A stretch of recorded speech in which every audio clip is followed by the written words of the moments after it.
Hello, YouTube people. How you doing? What's Bill up to today? Well, while I'm making dinner over here of some chicken masala and some steamed kale, right now, while that's cooking, right now, I am making for my wife some oatmeal cookies, but I have jazzed it up a bit. Now, you might see these in the store, these ready-made packets, which require just very little preparation. These Betty Crocker oatmeal cookie packets or cookie mixes, and usually they just require an egg, a teaspoon of water, and a stick of softened butter. Well, of course, I had to jazz it up a bit, so I jazzed it up by adding some craisins and some raisins, and I got it mixed up in here already to go into the oven.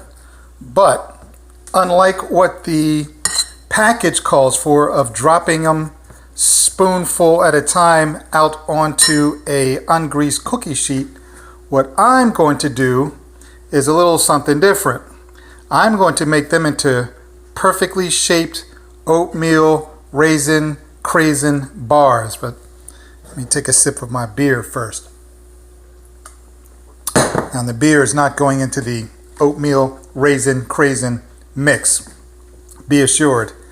But you know, if you like tasty cake pies, if they're available where you happen to live, here in the Northeast, you know, Tasty Cake is a Philadelphia company, and the pies now come in these little rectangular shaped tins or containers. They're really made out of aluminum, not tin.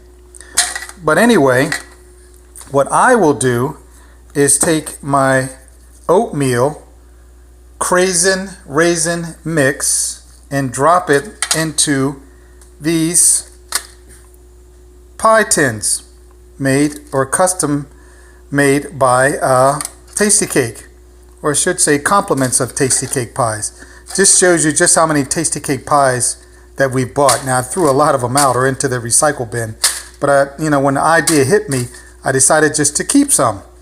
And I make these cookies for my wife because she has this extreme sweet tooth from time to time. And so they can come out in a nice symmetrical pattern, I will put them into these handy Tasty Cake pie aluminum pans that came with the Tasty Cake pie. So we'll show you the finished product in a little bit.